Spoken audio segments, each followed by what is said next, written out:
Good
afternoon, everyone.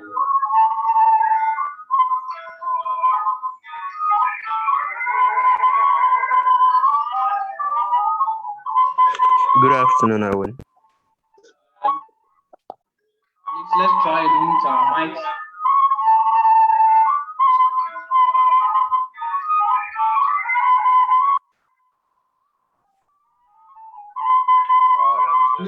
Yeah, please let's all try and mute our microphones.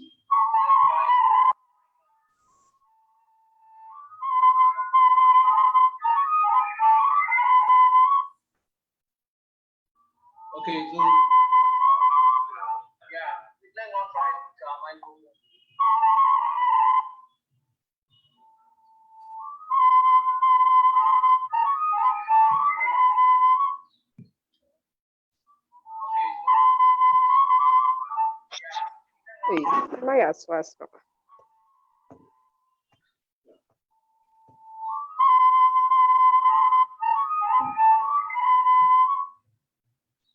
Okay.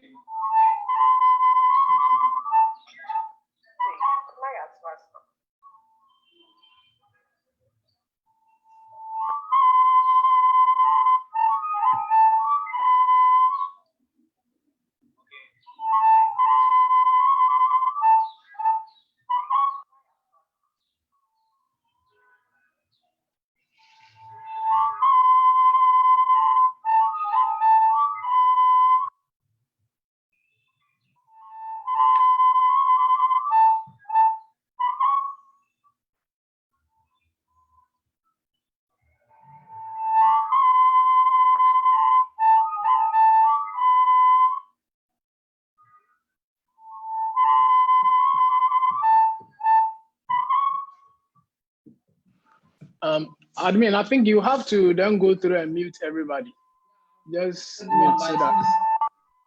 Still not working. Let me check.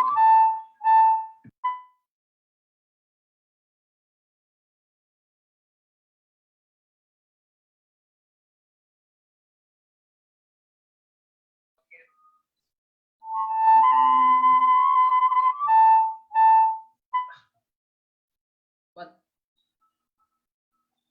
okay. Happy Sabbath once again to all of us.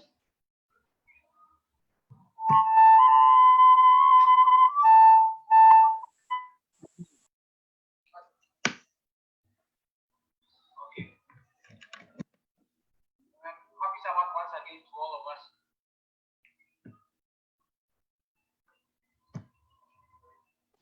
Happy day, Owen. We thank God for making it possible for us to gather here today.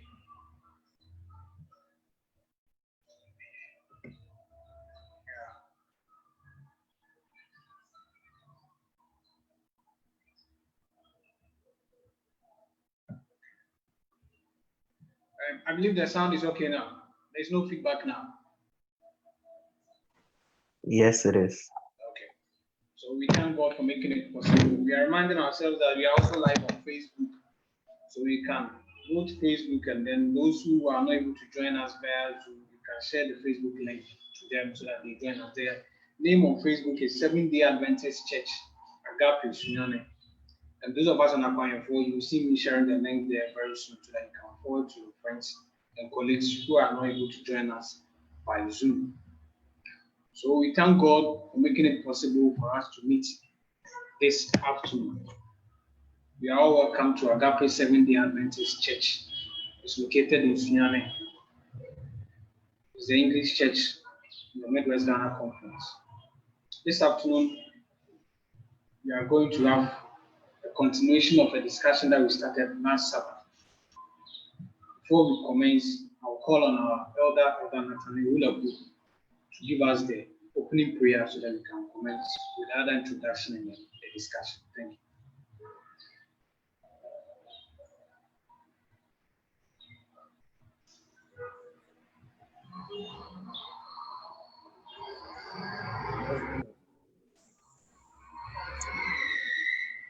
Our most gracious Father in heaven, we are thankful for the opportunity and privilege we have this afternoon to gather at the feet of the cross to submit to the Holy Spirit to teach us. Daddy Lord, we plead with you that guide our thoughts and our speech, especially your servants whom you have chosen to use as a tool to bless us this holy Sabbath day. We ask that let your voice and your voice only be heard. That in all, the standard for which you have set for our finances will be presented to us. In Jesus' name we pray with thanksgiving. Amen. Amen. We thank you, Elder, for that wonderful prayer. Those who just joined, you are welcome to the afternoon Sabbath discussion. My name is Asafo-Adjei, and I'm doing the work of the introductor. So this afternoon, what are we discussing? We are discussing financial prudence amidst the global pandemic, will, savings, and investment. We are glad that just as we ended last week, we will continue this week. The facilitator for today is Mr. Benjamin Asafo-Adjei. He works with the gifts of BOG. So the next voice you'll be hearing is that of Mr. Benjamin Asafo-Adjei, who will be leading us through this discussion. After you finish with the presentation, there will be room for questions and then contributions. So let us all listen to him as he leads us through. Thank you very much. So Mr. Asafo-Adjei, you can continue.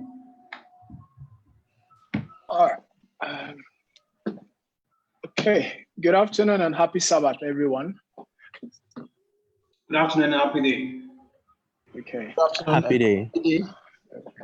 We thank God for another opportunity like this to share ideas regarding our finances. And it's my hope that though we are almost 20 minutes, about 20 minutes late, we'll be able to still capture all the things we need to have and then discuss it in depth so that we can all benefit from it. I would be sharing my screen with you because of a request that was put across last week. Last week, we had opportunity to discuss in detail what it meant to be financially prudent. And from our discussion, questions came regarding savings because it is the pivot of financial prudence. So, sorry, our continuation would lead us through what savings itself really is, and then what savings opportunities there are for us. And then out of that, we see that savings is not enough, so we transcend into investment. And then we concluded with will, something little on will, which for many it is more like a power of attorney given by an individual after he has passed on. based on what he wrote down while he was alive. So I would share my screen.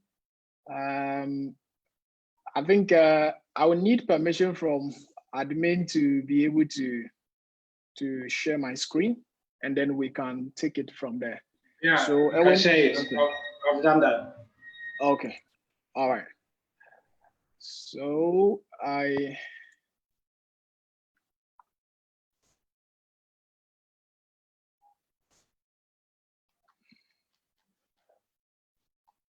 okay, all right.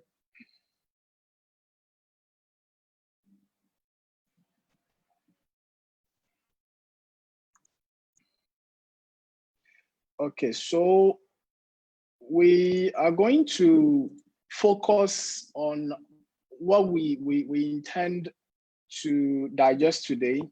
And in the course of it, if you have any questions, kindly note them down so that we can deal with all of them. But before we start, it's always necessary that we get some words of wisdom from the Bible to guide us, because everything that we are doing, if it will end well, God remains at the center.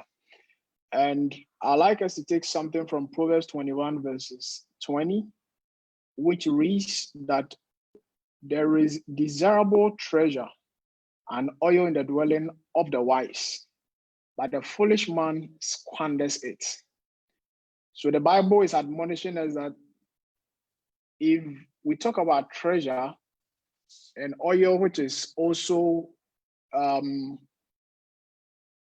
word used to signify things of value, as it was in the ancient days, is that it is only people who are wise who can have and keep treasure, because spending freely and haphazardly is the ways of the foolish. So we pray that God would count us wise after this, rather, instead of we being counted among the foolish. Again, last 3 weeks, we had an in-depth discussion which tied on King Hezekiah. And though I'm not going back to discuss in detail, we get to see that King Hezekiah was a very upright man, an honest man, who walked in God's ways. He was even prophesied to die, and he was saved by God's prophecy as well. Now, the unfortunate thing about Hezekiah is that when the opportunity came and people heard about how he was doomed to die, however, miraculously he had been saved, people came from far and near, including places like Babylon. And when we read from 2 Kings 20 verses 13, which is also recorded in the same way in Isaiah 39 verse 2, we get to see that when King Hezekiah, the scripture reads that Hezekiah received the Babylonian envoy and showed them everything in his treasure houses, the silver, the gold, the spices, and the aromatic oils. He also took them to see his armory and showed them everything in his royal treasuries. There was nothing in his palace or kingdom that Hezekiah did not show them. Now, the import I'm bringing out is that after Hezekiah has done this, when the people came and he refused to project God and his goodness, but rather projected his wealth, when the prophet Josiah came to him, it was actually the moment when he was being told that he's already doomed. It is therefore a word to us that if God blesses us and he raises us, we are supposed to continue to be humble. We're supposed to continue to stay calm. And it is better to rather project God than to project our wealth. Now, the other key point I'm making out of this is that many of us who may be having various issues are having them because we are being influenced by various things to show off, and therefore we live lives that are not within our means. And that is our biggest problem we all need to note as we move on through this. Now then we look at savings, because now we've seen that scripture admonishes that if we're able to save and we have oil and we have treasure, like Hezekiah in his wise days had, we need to save. So then we ask ourselves, what is savings? And I went through various books and the nets and stuff to pick as many as there are, because there are a lot of definitions and myth about various things, and savings is one of them. And that is the first one I put across, where for many of us, savings refer to the amount left after. And I have underlined left after. So for many of us, and I tell you today that it is to the layman, and you shouldn't remain a layman. It is a myth, because if you follow it, you will never be in any good financial position. For them, savings refer to the amount left over after an individual's consumer spending is subtracted from the amount of disposable income earned in a given period of time. Now, key things we need to note is that we are looking at consumer spending. Each and every one of us has things to consume. We have things we spend our money on. So spending is part of us, and that is why we work. We work so that we can get money to spend. However, whoever thinks that it has to be the leftover, which would account for savings, then we never get anywhere. Again, we need to also understand what is disposable income, because so long as you leave all monies in your hand as disposable, they shall be disposed. Moving on, we must understand that savings are done for periods, and therefore you need to have a plan with time attached to it. Now, to the economists, if you study economics and people who want to live their lives more in the way of economics, they believe that savings refer to an economy. And here in the economy, we're talking about when we all say I'm economizing, I'm trying to make more economy. So the economists talk about the fact that human worlds are insatiable, but resources are limited. And therefore, in order for us to meet our needs, there is a need for us to draw a scale of preference. And it is a scale of preference that disciplines us to stay within an economic way of doing things. So for them, savings refer to an economy of or reduction in money, time, or another resource. So it is not only our money, but also our time and any other resources that could be of benefit to us. And if we're able to economize, or we're able to reduce how much we spend our money and time, it results in a considerable savings in development cost. Therefore, if it is a building you are putting up, depending on how you're able to plan and manage your time and the resources you have at hand, you're able to then save on even the cost of the development you are doing. Wikipedia also puts something very general, that savings is income not spent. And yes, if you defer consumption, that's where you have savings. So if you are someone who never thinks about what you need to defer, but you are only looking at what you are considering to consume, then you would have no savings. Now, for the purpose of our discussion, I put this together for us to look at it that this is the proper way to understand savings in its real definition. We say that savings is not just the absence of spending or expenditure, because everybody does spend, we all do spend, and there will be expenditures to meet. However, it is an intentional act. And today I'm repeating the fact that it is a conscious decision we make. It is an intentional act of accumulating money. It could be time. And the interesting thing is that you cannot accumulate time. Time must only be spent in the right proportion at the right time, and it becomes beneficial. But for money, we can accumulate it depending on the decision we make. So it's an intentional act of accumulating money over time for a specific goal or purpose. And these are I'm underlining them because if you begin saving and you don't have a goal for the saving, anything that comes along is able to take it away. If you don't have a purpose for which you are saving, anything that comes along becomes a necessity, and therefore you end up meeting those needs. And we must understand that for every saving we put up, we need to define for what time period am I doing this? How do I intend to do it and for how long?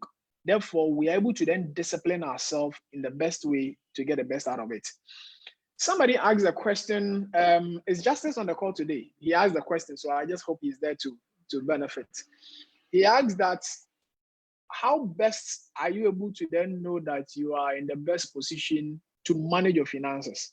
And we agreed that we're going to use a very general, for Ghana, the majority of us earn within this income brackets that we are showing on the screen.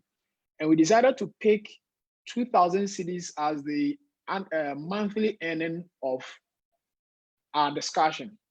So the person or the one we are using in this scenario is someone who earns 2,000 cedis. And we see that the majority, a very huge majority of Ghanaians, cutting across from nurses to teachers to civil servants of various forms in ministry. Many of us fall within this income bracket of between 1,600 and 2,400, 2,600. I'm not talking about those of us who are in very high portfolio, but because this is the majority, and if you get a job today, your salary is more likely to be within this range of maybe 1,000, 1,600 to the. We just started to use these figures to then understand, so that if you get to understand how money coming in and how money spent looks like, you're able to then become critical on how to analyze what you are spending money on, or whether you are really spending judiciously, because our key term here is financial prudence. So how can I be prudent? So we think that one, it is anticipated that we do not limit our income stream to only one source. So for the purpose of this discussion, I created as though we all have about 3 income streams, and majority of these income streams may be in this form. Many of us, the main income stream, which is income 1, will be the basic salary we earn. Or if we are into a particular business, the kind of profit we make on daily, weekly, and monthly basis. That's our main income. Some of us may have tried good things in the past where we made some money, so we put them into various investments and we are earning commission, or we are doing some turnaround small business on the side, which is also earning us some small earnings. So we consider that as income 2, which may be commission earnings. So we peg the salary, which is the main income, at 2,000. We peg the income 2, which is commission, or maybe some savings you did with maybe data bank or whatsoever, which is earning some dividends or so on it, at maybe 200 cedis every month. And then we are looking at people you meet here and there giving you gifts. Let's say in a month, people meet you and they give you a gift totaling 50 cedis. Therefore, your total income for the month becomes 2,250. Now, because it's not everybody who necessarily has an investment which is earning him 200 cedis a month, and it's not every month that you meet somebody to dash you 50 cedis. When we are doing our analysis, we focus on what your primary income is. And mind you, last week, we got to understand that we do not have to put other people's income as part of our expected income. The fact that Erwin is working and he's in your church and you think he has money, you intend to buy a laptop and you have already put 300 cedis of that cost on him, that he will be bearing 300 cedis out of it. We are saying we are not going to put other people in our calculation when it comes to income. We're going to stick to what we make and what we have. Now, these are the possible, these are the realistic expenditure you have to foot. And therefore, you need to systematically put them down. And in analyzing it, you're able to then know whether you are within budget or you are going beyond budget. So for someone earning 2,000 cedis, the person has certain mandatory commitments. These mandatory commitments include taxes, because you cannot swerve taxes. If you are in Ghana and you are in formal sector employment, you will be paying taxes of about 277.68 on your income of 2,000. And at the right time, if I have to take through for you to understand how taxes are calculated, you will get to see. But if you just go in to check on Ghana income tax rates, they'll give you 25%. But it's not 25% on a blanket space. They are tiered. So at the right time, I don't want to spend too much time today, but if you do the calculation for someone earning 2,000 cedis, the person pays a tax around 277 cedis. That same person owes God, because for whatever work we do, our tithes is for God and we need to pay. So we need to make provision for it. So this person is earning 2,000 and he pays a tithe of 200 cedis. Now, as we move on, we get to see how much percentage each of these account for on the side. So we see that if your tithe is 10%, it is 200 cedis. If your taxes are 277, if you calculate for somebody earning 2,000, the actual tax the government taxing is around 13.88% of the amount. And that's a 277. Now, these are things you don't really have control over unless you decide to chop God's money. I mean, that one, it's between you and God. We'll deal with that later. But if you come to disposable income, so I decided then that once these are taken, these mandatory earnings are taken out of our income, we are then left with what we will call disposable income, money that can be spent, money you can chop. Now, for this person who is earning 2,000, he's left with 1,559 cedis. That is the actual disposable. So if you wake up and you just think, oh, I earn 2,000 because that is what is on your pay slip, or that's what, it's not everything that comes to you, unless your money is more than 2,000. So when they take the task, the disposable income comes back. For our purpose, this is how we're doing the calculation. So this person will definitely be living somewhere. If you are lucky, you're living in your parents' house or whatsoever, a place where you don't pay rent. But we are looking at the realistic scale where the person needs to rent. And I'm looking at that. If I'm someone earning 2,000, I do not see myself renting an apartment more expensive than 200 Ghana cedis. Yes, that is realistic. So by the time we finish, you understand why if you are earning 2,000 or less, and the apartment you live in, you are paying more than 200 cedis, you are not in the right ship. You move on to food. Food is something inevitable. You would definitely have to eat no matter what. And I did this calculation with some assumptions. The assumption is that this person is very considerate, and you spend about 3 cedis in the morning on cocoa and mansa and whatever, or porridge or whatsoever. That is for breakfast. You spend 5 cedis on gari and beans, where you buy beans 3 cedis, you buy egg, and then you buy cocoa 1 cedi, like Seth and I used to do when I was in Sunyani. That is 5 cedi for your lunch. And then you will spend another 5 cedis for your supper, which is like maybe some kinky 2 cedis and fish 3 cedis whatsoever. This is the moderate life you can live.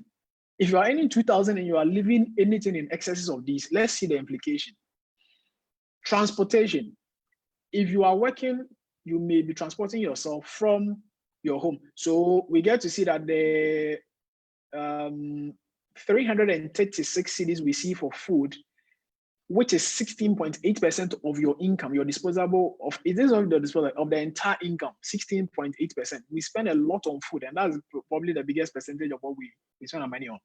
If we're able to spend this amount on food, by the calculation I'm doing, I did it in a way that the 3 cedis morning, 5 cedis afternoon, 5 cedis evening, times 28 days in a month.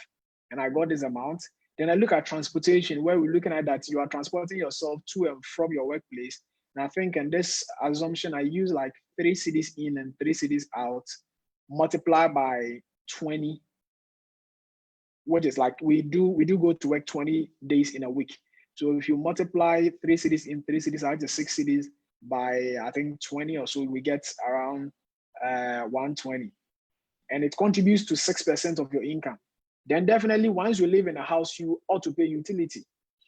So we did it that ordinarily you pay 20 cedis for water, and I'm being very considerate and moderate, because I think it may be reasonable. You pay 20 cedis for water, you pay probably 50 cedis or so for electricity, and another 20 cedis for internet. So here we have put internet as a utility because it has become part of us. It is necessary. None of us can do 1 month without data. It would take a lot, unless you don't really do the things like we are doing now. So definitely we all now buy bills. So just as we need electricity and we bath and use water, now data has become part of it. So now I consider data as utility when I'm calculating my expenditure. So I'm doing that if I do a 20 cedi bundle in a month and I pay 20 cedis for water and I buy power for 50 cedis, at the end of the month, my costs in utility is 90 cedis, which is 4.5% of my total income of 2,000. And then we're looking at insurance. It is very important that we do insure our life and our health, because it is not something we can bear wholly on ourselves if we are earning 2,000. Therefore, it is expected that this person is doing insurance. Now, insurance, we have two forms of insurance. We have insurance one, which I am capturing it under life insurance and health insurance. And I did it very moderate, that if you are picking a package of health insurance, which is taking, is it 8 cedis a month or so, because you are a Senate contributor, 8 cedis, I think the 8 cedis is for the whole year. Yes, so you pay some 80 or so for the year for your insurance, and you pay a certain monthly premium of 17 or 18 cedis for health life insurance with an insurance company. Then you are spending about 25 cedis on insurance as far as life and health is concerned. Then we're looking at insurance 2, where we're looking at car insurance and house insurance. Many of us are not living in homes we have to pay insurance, so we are good to go. But if you own a car, it is important that you have a car insurance. And we do advocate, in as much as it may look and might appear expensive, financial prudence would put you that you do comprehensive insurance. You may have your own ideas and that, but as far as I'm concerned, if you want to be fully prudent, there are certain huge unforeseen costs that you don't need to carry. You need to shift that cost to another. And that's what insurance companies do. So I have chosen to shift all my big insurance, because if my car cost me 50,000, if there is a crash, there is fire whatsoever today, I can't cover up to 50,000 anyway. So it means I have to go without a car for as long as possible. So I would choose to insure my car comprehensive, pay 135 cedis on it for insurance, and I think that is good for me. If you are, and this I did a mix of, if you have a house, you have to insure for maybe 35 cedis premium and 100 cedis monthly for your car insurance whatsoever. So that's a mix of it, which will contribute to 6.75% of your total income of 2,000. Then we come to personal care. Now, I want us to note this very well, because all the things I have mentioned so far, they are mandatory. Your tithe is mandatory, taxes are mandatory.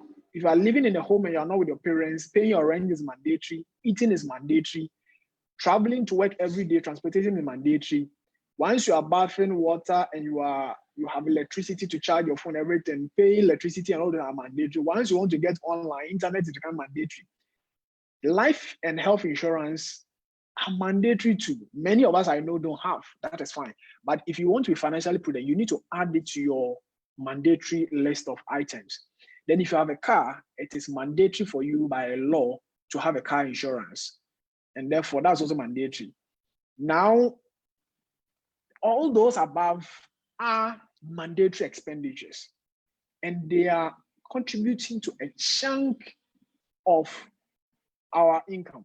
And that's, if I put all of those together, I get close to 68% of the total income you have earned for, it's even more, about 70, almost 72% of your income. Now, we then come to personal care. And personal care, we're looking at the likes of entertainment, shopping, and your own funny desires.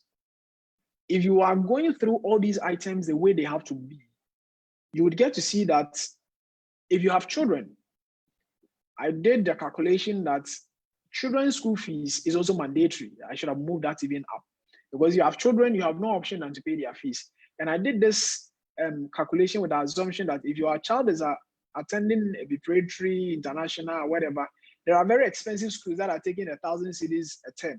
There are very cheap schools that are taking 100, 150 cedis, 200 cedis. I decided to pick an average of 300 cedis a term. If you are paying 300 cedis a term for your child, and the child has 3 terms, it is 900 cedis for the year.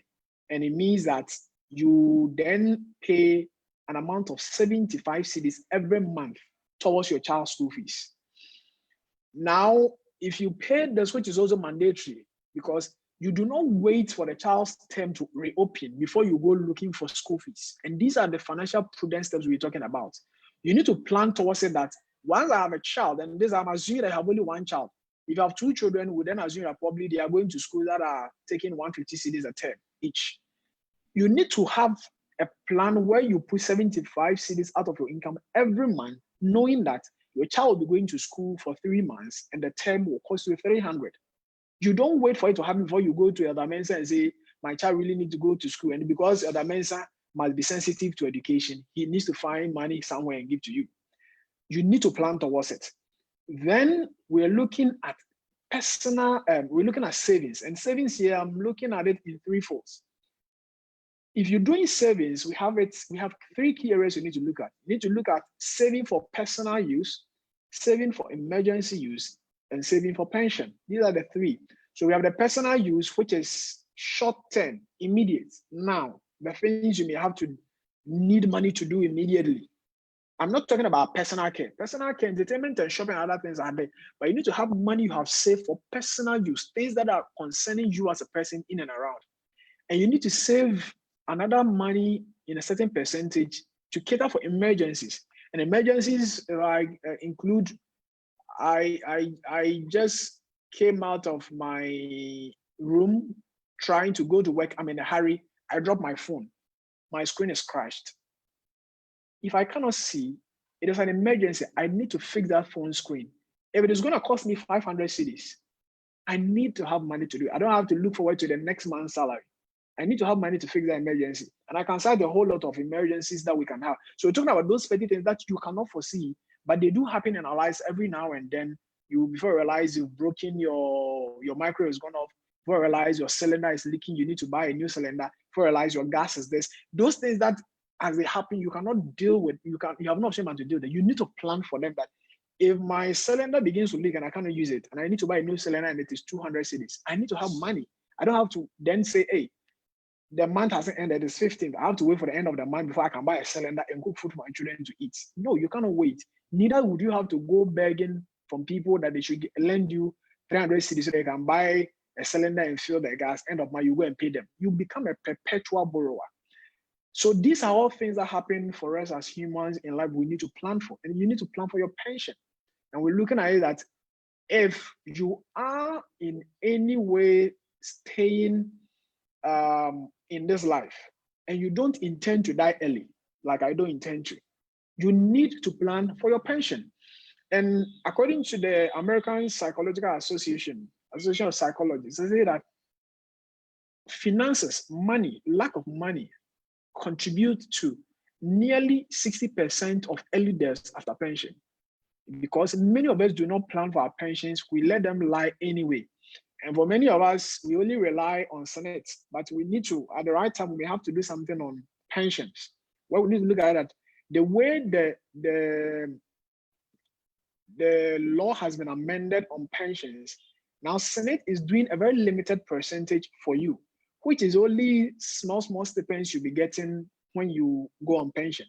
And I tell you that if you are earning 2,000 cedis today, and let's say you get to earn that perpetually till you go on pension, the amount Senate will be giving you would be just about, if you are lucky, 30% of this income. So imagine your life is adjusted to live on 2,000 cedis. And you go on pension, you need to readjust your life in a way you have to now live on 600 cedis. Ask yourself, would you survive? Would it be okay for you? That is something you need to, so that you don't go on pension and become something else. Now, it is after you have been able to fulfill your children's school fees, your personal care, and that is why in the personal care, you're looking at that. If the entertainment that you want, can you afford to own a DSTV, or you have to buy a multi-TV, or you have to use a Go TV, or you have to, what are you able to afford? You need to know what you can afford in your circumstance. Because if your personal care is totaling 129, everything inclusive, you must know that how long would it take me to have to buy a new suit, which is 300 cedis? How long should it take me to buy a new shoe, which is 100 cedis? Because there must be a figure assigned to personal care, and that is what will determine what you're able to do. It is after you're able to do all these that you can then look at how much can I gift in the form of gifts or towards charity. Okay, so if we are all adjusting our lives very well like this, I always have a quota for it. So that if I'm earning 2,000, my quota for charity and gift is 100 cedis. Believe you me, in a month, if you are running to me for help, do not expect anything beyond 100 cedis, because you don't expect me to reduce my water bill and add it to 100 cedis to make it 120 for you as a gift because your problem demands 126. Neither do you expect me to speak to my, and I want us to look at when it comes to rent, because we pay advance, sometimes we are deceived. If you pay advance, it is still calculated on a monthly basis. So you do not expect me to reduce my rent of 200 to 150 and give out to my landlord at take 150. Somebody needs money urgently, so let me add the 50 cedis to him. If what I have allocated to be able to give as gift and charity is 100, if you come to me and your problem is 20 cedis, I'm freely able to give. If the next person comes within the same month and it is 60 cedis, I'm able to meet. When I exhaust the 100 cedis, I have exhausted it. I cannot conjure magic, and you should not force yourself to conjure magic to be able to meet all those things. Otherwise, we will remain in financial distress. Now, that is it. So if you look at all these put together, this is the clarity of how life looks for a nurse, a teacher who is earning 2,000 cedis, if the person is being very conscious. So if that person goes about throwing parties and doing all kinds of things which are not featured in this without it being planned for, then there's a problem. So this chart will show you that your biggest income is your salary. However, it means that your life hangs on this. And the day you are sacked, your company stops working, and you're not able to continue, you are only left on some 12% of your total income. And that is why we studied last week that as you are working now, you must save enough to be able to cater for you 3 to 6 months if you are single, as a buffer, so that in case you lose your job today and you have to search for a job for 3 months or 6 months, you can continue to live your life with very little adjustments without having to commit suicide or go begging all around. Again, we see from this chart, it makes it quite very clear for us that your personal monthly expenditure in Ghana cedis shows this way that food takes a big toll. Emergency and savings must be big enough because your taxes will be big anyway. You don't have any option, and your rent will always be big anyway. So you need to then look at all these variables and say that which of these variables do I have control over? That is where you begin to consciously make a decision to reduce them whatsoever in order to be in the right position for yourself.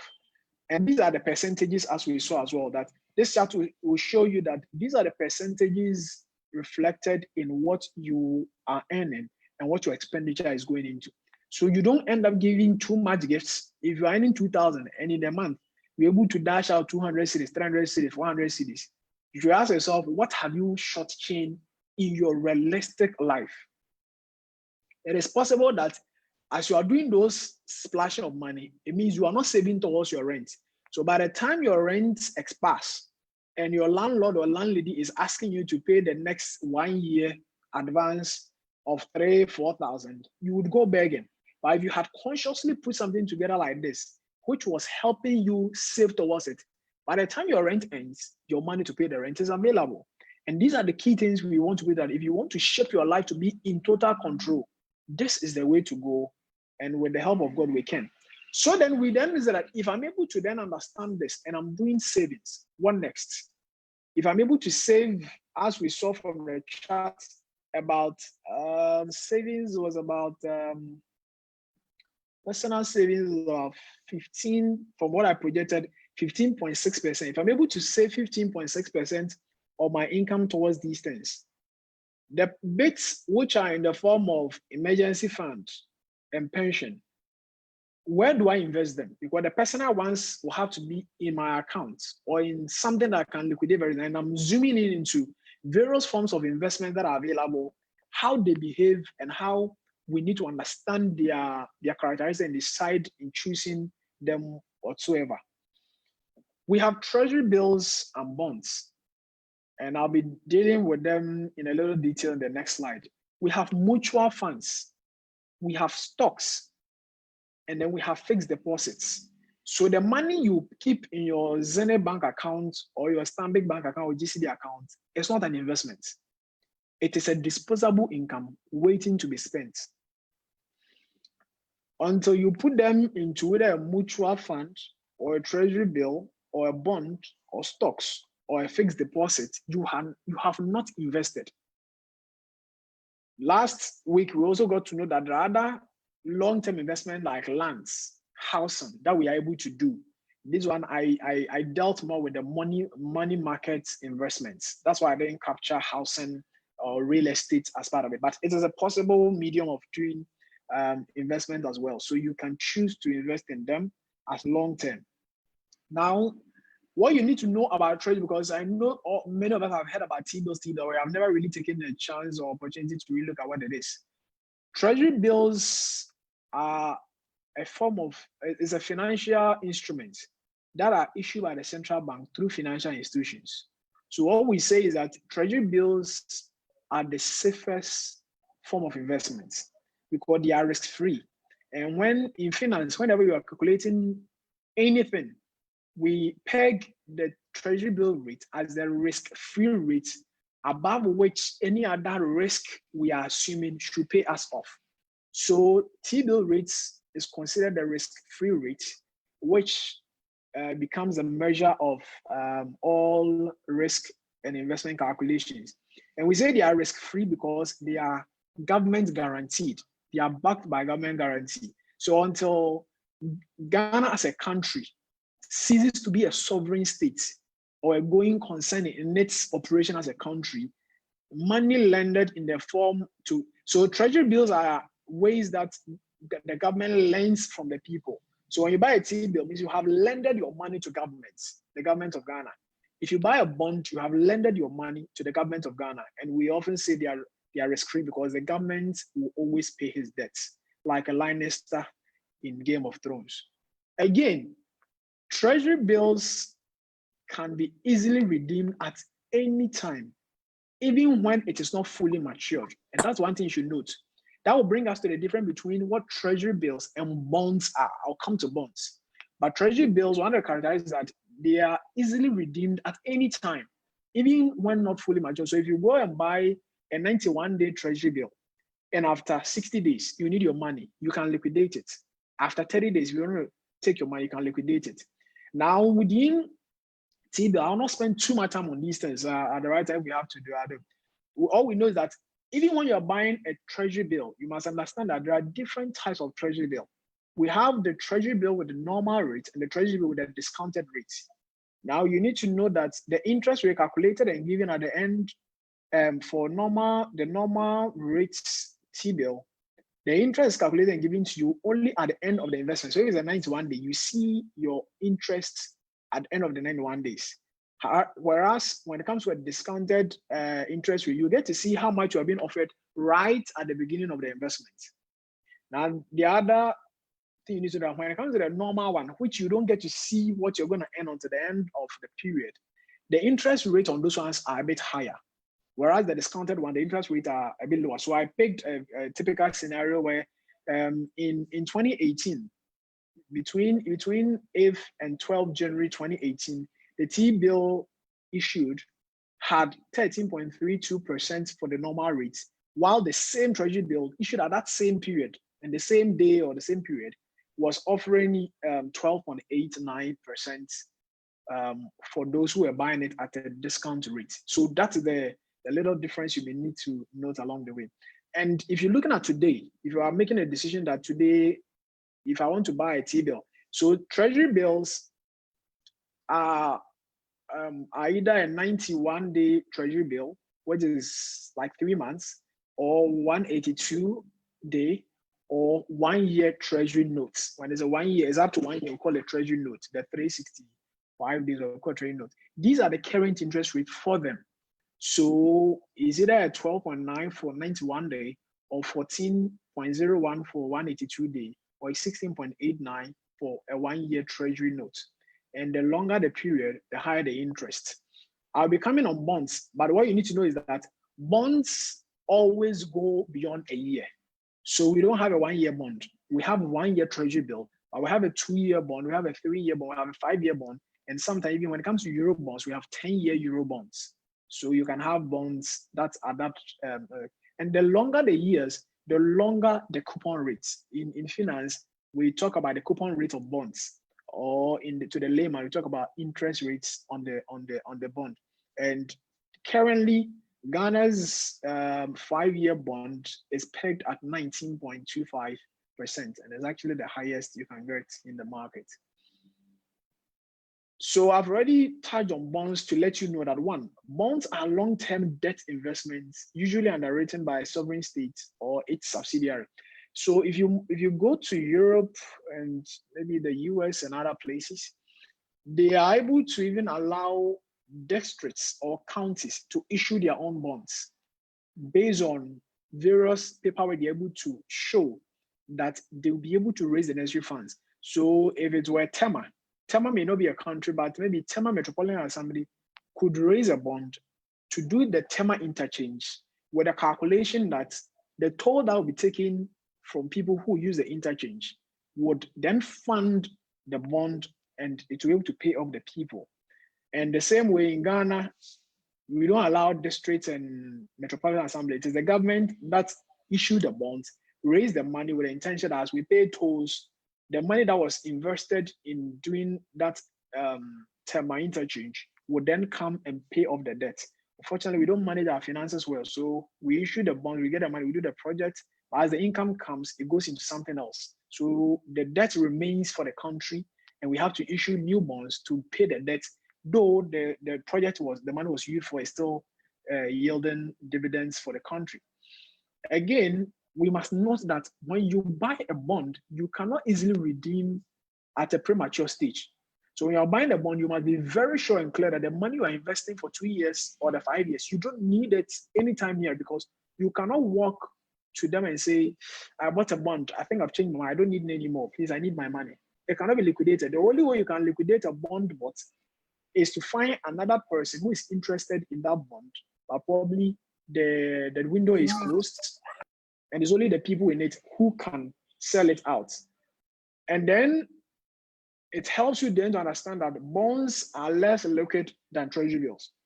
All the two are underwritten by government, but when treasury bills can redeem it at any time at a lower rate, the interest rate is lower. Bonds, you need to wait for the maturity period before you can have it, or you need to find another investor, another person who is interested in it, and then you can then sell your coupon details to the person. Interest rates on bonds are normally paid semi-annually. So every 6 months, they often pay the interest on these bonds for the people. Now, quickly rushing through, mutual funds are the commonest we know. And if we think about Data Bank, is there. I don't know why I maintain First Bank, because First Bank has issues. So the key mutual fund managers at the moment, we have Data Bank. First Bank, I need to do another cross-check with them well. HFC Investment, which is now Republic Bank, is also a mutual fund issuer. And then EcoBank Development Corporation, called EDC. So these are some of the key mutual fund managers here. There are other schemes like, what do you call it? Access and other pension schemes who also manage funds in a mutual way. Now, when we talk about mutual funds, all we need is that it's just a process where funds are collected from people, pulled together in a common fund, and then they are then invested to earn income. And managers of money within mutual funds, we have 3 of them. So if you go to EDC, you want to do EcoBank's EDC investment, they ask you whether you want to invest in money market, or you want to invest in fixed income, or you want to invest in balance fund, you would always have either a money market option, an equity option, or a balance fund option. And each of these have their key characteristics that also reflect on how much you get to earn on them, how risky or less risky they are, and all that. It's unfortunate I may not have time to dig deep in each one of them, but all these are very, very dependable. I mean, they are very safe, quite safe for you to choose from when it comes to investing in mutual funds, because they are in the hands of very experienced fund managers who get to work on them, and then you get to see the earnings you get. When it comes to stocks are equivalent to equity. So while in finance we have debt and equity, while bonds are debt, stocks are equities. So that's the basic finance concept we need to know. Now, when we say someone has an equity or the person has bought a stock, all that means that the person has bought part ownership into a company. So if I go to the stock exchange and I'm buying an EcoBank stock or stock from Farmville, Ghana, or stock from, so on the Ghana Stock Exchange, Ghana, we have only one stock exchange, the GSE. If I buy any stock, whether I'm from Standard Chartered, from GCB, from Farm Milk, from EcoBank, all the listed companies there, I can look at their rates, their share value rates, and then do a purchase of a stock. Now, once I buy it, it means that if it's a GCB stock I bought, it means I am now an equity holder in GCB. I own a part of GCB in a way, and that money cannot be taken because GCB needs to be liquidated before you take the money. If you have become part and parcel of the company and the company is still operating, you have only funded the company to be able to probably open a new branch. They've opened a new branch, their money is already in operation. So you get to earn dividends on the stock you buy.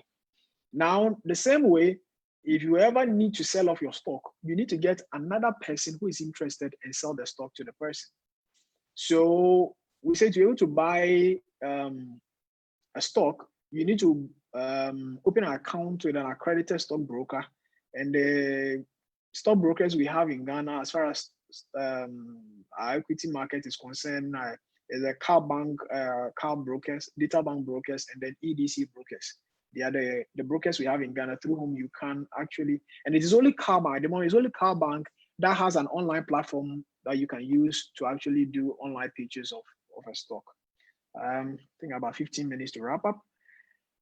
I then want to run and it's coming to will, because what we are looking at is that we live like we have the whole eternity to ourselves. And that is why we then make a decision to plan, save, and invest, so that while we live, we can use it to do projects, we can use it to pay our debt, we can use it to do our daily lives. Fast forward, each of us will die. Everybody will die. And it is high time we all get to know that it is not really a matter of how old I get before I die. Anybody can die at any stage. That's why from last week's presentation, we mentioned that when it comes to will, if you have assets or monies or whatsoever that are in excess of 5,000-10,000, you need a will. You may think you need to accumulate more, that is fine. But one, if you have people around you that you care for, there was a myth that once I do a will, it means I'm getting ready to die, because will were always associated with aged or older people, or they're associated with very rich people because their money is plenty.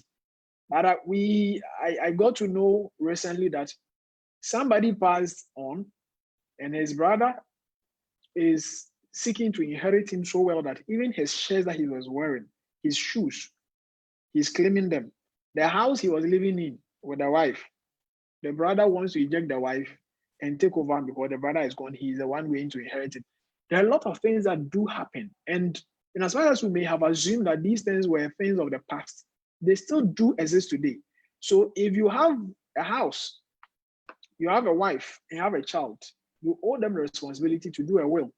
Yes, at the right time, when we go deep into it, we can get to understand that the interstate succession law, the law makes provision to cater for asset distribution when somebody passes on.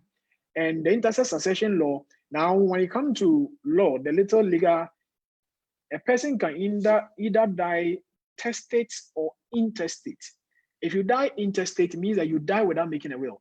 But if you do a will, you die testate, means that how you want your belongings to be distributed is clearly defined. That I have 2 houses. I want the one in Yahema to be given to my wife, while the one in Fiapri to be given to my son when he grows. You have 3 kids. Say that, okay, when I pass on, this is my house. I want it to be given to my children equally.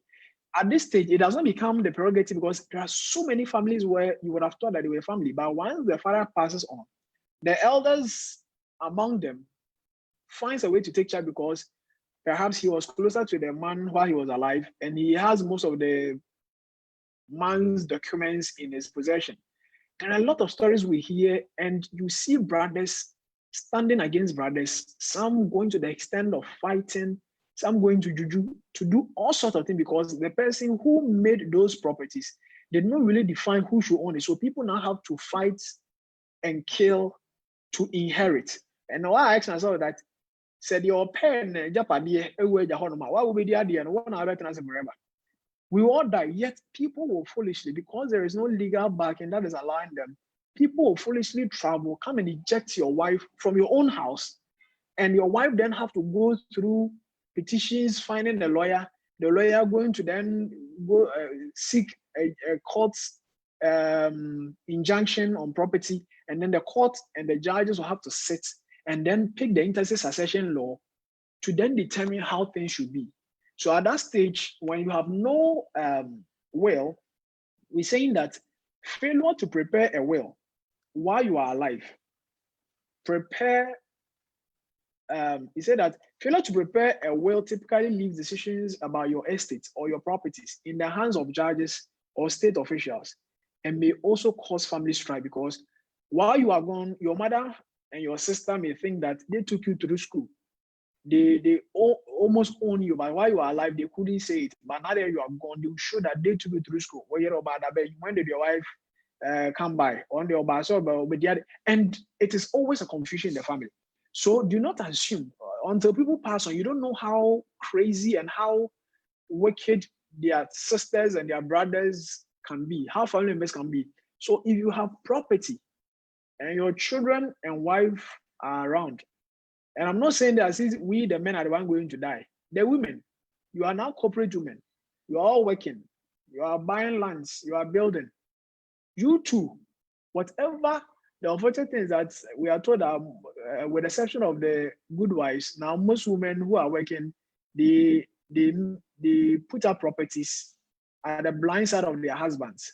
So they either end up registering the property in the name of their brother or their whatever, in a way because they do not trust their husbands. So it always appears that if a will has to be done, it's being done by a man so that the wife who will live longer will live.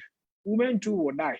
Women are dying and they will die. So in all these contexts, what we're looking at is that we need to then see from this perspective, whether you are a wife or a husband, you need to know that if you have something and you love your family, you must give the power of attorney right while you are alive in the best way so that these people can all benefit just as the law demands, so that there are no issues with them. So there are so many reasons. Say that only by a will can you clearly define who gets your assets. You decide who gets what. Otherwise, when you are dead, people will decide for you. Now, I can imagine waking up at dawn and coming home at midnight, fighting to build a house, and then I don't even have a decision as to who gets it. When I pass on, people have to fight, and whoever think is stronger or can go to a juju or so, but then decide who then gets it and they take it. Is it that you can keep your assets out of the hands of people you don't want to have? And if you don't do this legal stuff, people you don't want, people who may have mafiaed you while you are alive, if they are hard, if they are rich in some way where they can influence the legal system, they end up influencing the ownership of the property, and it will go to them, though you will. And if you have the opportunity to see yourself from the dead, that's where you will see how unwise you were for leaving things to happen to chance like that. And then you can identify who should care for your children. If you define who gets the property and who takes charge, if you have a wife, in my presentation, I always want to assume that all wives are good wives, or all husbands are good husbands. But if you have a wife who is not supportive, does not care, does not do well, and you think you have a sister who can take better care for your children when you are passed on, you must do a will and pass the property to them. So that's not as if you die, because your wife is your wife by law. Intestate succession law moves the property to her, and she neglects your children. Or you are a woman, you have property, your husband is not responsible, he keeps chasing other women, he's spending his money on other things. You shut up, you don't really move on to do the proper definition of who you earn it. And when you pass on, intestate succession law will automatically pass the majority of the property to him, and then he continue to use it to chase other women and neglect your children. And that is where you will see how unwise you were for toiling and yet not defining who must inherit and take what care of the children you care for while you are away. Is it that your heirs will have a faster and easier time getting access to your assets? So you do them the good service of not having to go through, now they're going to find a lawyer, the lawyer going to make petitions and filing lawsuits and going through all procedures before the judges and the law courts finally define that your children have. You have done your children a great disservice if you leave this in the hands of these people to define. So if it is your property and it is you who has control and you have worked for it, then you must define who must have it. And finally, we say that you can plan to save your estate money on taxes. You can also give gifts and charitable donations, which can help offset the estate tax. So when it comes to taxations, there are certain concepts like various tax deductibility based on whether the business you're doing, you are mixing debt with it, because it's expected that you always pay off your debt before you declare profit and pay tax on them. There are issues that if you are investing in anything that is for charity, you are allowed to make those expenditures on those charities, and it helps you to save on taxes. There are so many other things. There's not a finance class, so we would limit it to the layman's concept where we're looking at that. If you have any plans of being able to give gifts, say that, oh, I have these children, so I want to be able to help them. When I'm gone and I'm not the one spending the bunch of my money, while these people who didn't work for it are enjoying it, let this charity also benefit from it, so that children who are not my children but need my support also continue to earn. So these are the key things. Now, one thing I wanted us to understand well is that many of us do confuse will with next of kin. At the right time, my time is up, so I'd like to wrap up here. At the right time, we'll get to understand for you to know in conclusion that a next of kin is not equivalent to a will. If somebody is chosen as a next of kin, so if while you were opening your bank account, they asked you who is your next of kin and you place your wife's name there, it does not guarantee that your wife is the beneficiary of the money in that account if you pass on. And this must be clearly known today. If you were making your land papers, which is in your name, and you were asked about next of kin, and you wrote your mother's name there, it doesn't mean when you pass on, your mother takes charge of the house. If your sister is the one you love most, your wife is a pain in your skin. But when you were doing your land papers, out of anger, you have put your sister's name there as your next of kin. I tell you, when you pass on, an intestate succession law comes in, it will not pass the property to your sister. It will pass the right percentage to your wife, no matter how you hate her. By virtue of being your wife, she is your wife, and in the law would favor them. So these are key things I need you to understand from all the right angles. That don't think that because you have put next of kin, my wife's name, next of kin, wife name, you have done it all. So once you are gone, the only thing next of kin does in legal terms that it serves as the next available bloodline to be contacted in times of emergency. So if you are traveling by flight and they let you complete the form, you put a next of kin there, so that if as the flight flies and nobody knows where you are coming from, there is something happens to you, who do they contact in order to be able to then get the right support for you? Or if you have passed on, how they can deliver your, what do you call it, your body or your whatever to it. So these key things that we are mentioning in concluding on this, that do not feel that after you have gone through the procedure we have discussed, which is on savings, and having been able to go through the investment, which I've also discussed various options, and you put them into properties or you keep them into liquid investments, if you leave them ajar, there is no name, it is not will to anybody. When you pass on, intestate succession law will take over and they will determine how your sweat must be distributed. And for me, it will be a pain for somebody to decide for you how what you tell for should be given out. It is my hope and prayer that to this session, this is a long series we are running. So my prayer that we will be able to take a lot out of this, and then in the next 30 minutes, we can have a discussion and take questions, and then we will take it from there. Thank you very much for your attention. God bless you all.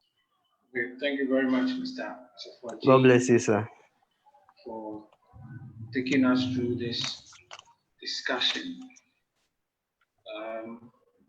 So just as we did, if you have a question, you raise your hand up, or a contribution, you raise your hand up so that we will call you, then you bring your question or contribution up. Thank you. Mr. Asafo-Adjei, can you exit your screen for now for me? Yes, I can. Thank you.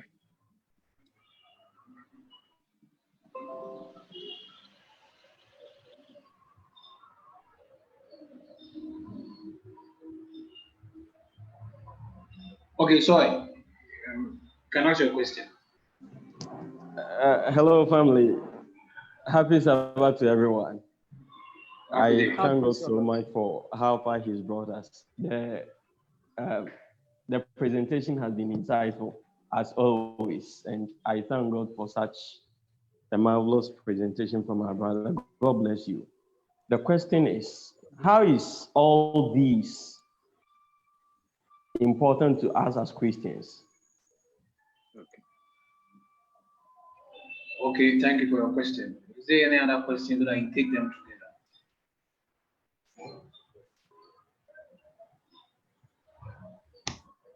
Okay, Mr. Asafo-Adjei, I think you can respond to this one. Okay. So we are, as Christians, Scripture tells us that we need to live as men of wisdom, but not men who are foolish. And savings has been recounted and spoken about in Scripture every now and then, because in as much as the Bible tells us that we should not arrange our properties and things here because there are termites or whatsoever, you cannot live as a Christian and worship God in the comfortable, convenient, and expected way if you are not in the right financial frame of mind and position. And what we mean is that every Christian must exhibit the wisdom God has given us, because we are supposed to have an insight into the future by knowing that tomorrow is not for us, and therefore we need to prepare for it. So in as much as we trust that God would come very soon, Christ will return, and we'll all go to heaven, while he has not yet come, it is important for us to live our lives as judiciously as possible, so that if it is the Lord's church we are building and you are being called upon, you will have the capacity to help, because God expects us while we live to help and contribute to his work. He expects us to help the needy and the poor, because he says there is no greater expression of faith or Christian life than the one who does help the needy and the poor, the widows. Before you can help these people, you must have your life in check, where you are able to live judiciously to have excess in the form of savings. Only then can you then give out gifts, give donations, help build the lost church, and do everything. So these are important for us, so that the lost church does not remain like a house of paupers. No, God expects us to live in the best comfortable way once we can continue to remember that he's a creator. Thank you. Okay, thank you very much, sir.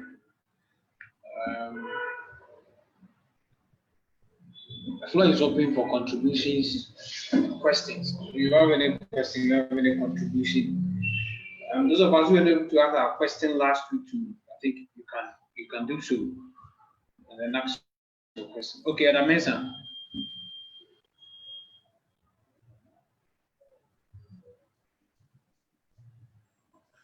Yeah, good afternoon and happy Sabbath. Good afternoon, happy day. Good afternoon. Yeah, thank you, Ronaldo, for another brilliant performance. I think you've been one of our top strikers. I think you've scored 3 goals. Thank you. God bless you. I saw your bar chart, and food was the highest. I think about 16.7%. Yeah. Of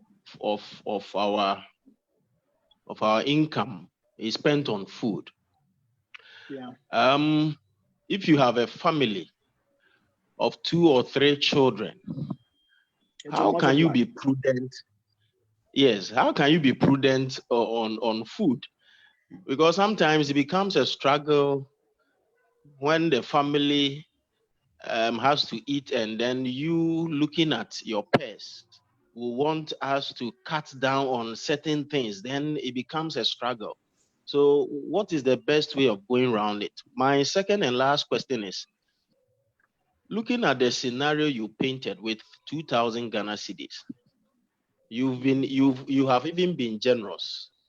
Some are earning less than 2,000, but are having these various lines of expenditure, which has forced some of us to think about what we call network marketing and these other investments that have come. How do you advise we go about this? Because some have joined Max International and other things trying to sell. You see a nurse who is selling a nose mask and all that. How do we balance our income with some of these other investment opportunities? Thank you. Okay. Asafo-Adjei, I think yes, sir. There will be another question so that you take all of them together. Justice. Okay. Justice. Hello, Owen, can you hear me? Yeah, you can ask your question. All right. Good evening, family. Thank you, Mr. Asafo-Adjei, for once again blessing us this evening with the study. Mr. Mensah asked his second question goes in line with what I wanted to share. But there was nothing mentioned on loans. I was just thinking through. Yes, indeed, you were generous with the 2,000 cedis, not in terms of how much someone earns, or maybe someone does not get that, but in the aspect of getting really into the percentages. You could tell that the money will be spent before you even get to your personal stuff. But nothing was mentioned on loans. Are we going to treat it later, or my question is, are loans good? And is it helpful for someone earning around this amount to venture into loans? And how do we go about these things too? Thank you. Okay. So, Mr. Asafo-Adjei, you take this question so that. Okay. The next one. So I'll start. I'll begin from the bottom on the loans. In as much as we can, I would encourage us to avoid loans, not because loans are not good. Now, what we mean is that now let's get a clear understanding of what loan is. And many of us do not know in that way. That's why when they market it to us, we are persuaded. A loan taking is only your future fortunes that you have taken to enjoy in the present. Simply put, it is only a way of stretching into the future to take what you have not yet earned and spending it today. Therefore, if what you are taking the future to spend today on does not, by all indications, promise to grant you returns towards the future, then you would meet the future with with empty hands. And that is where the biggest struggle comes in. So what we're saying is that for every decision to take a loan, we must be critical about it. And I'm going to say certain things that may not be too pleasant, but let me say it anyway. That's why we're saying that it is not wise to take a loan to buy a car which you will only drive around without making earnings from it. Now, the only time it is wise to take that loan to buy that car is when, one, you do see that you are incurring more losses on transportation, and there is too much risk to your life that when you put it all together, it is worth owning that car. Now, you must also then, by that circumstance, analyze and ensure that then what kind of car am I going to buy? And that will influence the kind of money you take as loan. So that if you are very sure that you badly need it, you live in Accra, in the mornings, it's difficult to get trotro. In the evening, you're not even getting, it's late, it's risky, therefore you need to have a car. Then you only need a car that will commute you, but not what will show you off. And therefore, at that instance, you need a smaller loan to buy a smaller car that will serve its purpose, with the anticipation that you'll be able to offset that loan within the shortest possible time. Again, you must also be very clever in it in such a way that if the loan you are taking for that car, you are not lucky and you go and buy a rickety car that takes you to the mechanic every now and then, you must note that when you are buying a car, you are buying a car. It's not just a car, but it's also a car in tree, because it will need to be maintained and it will need to be fueled. So you need to, even within the loan, in proper loan assessments, this is not loan portfolio class, but in proper loan portfolio assessment, when you are taking a loan to buy a car, you also do an assessment of its maintenance costs for a period, even when it is for commercial. And if it is not commercial and it is for normal day-to-day, you should then see that what is my current expenditure in transportation? And when I buy the car, how does that balance it off for me to make earnings?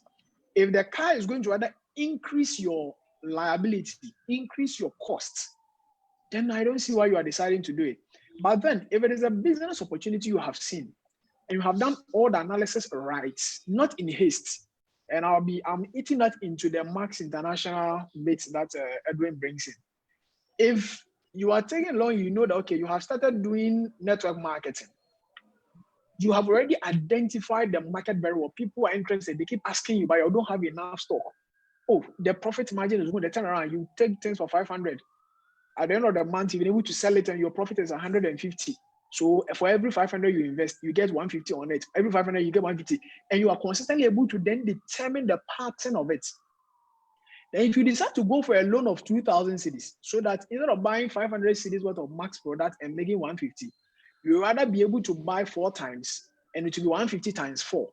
In that scheme, you are so certain that, one, the principal will remain because the Max International product will not expire, will not spoil, will not whatever.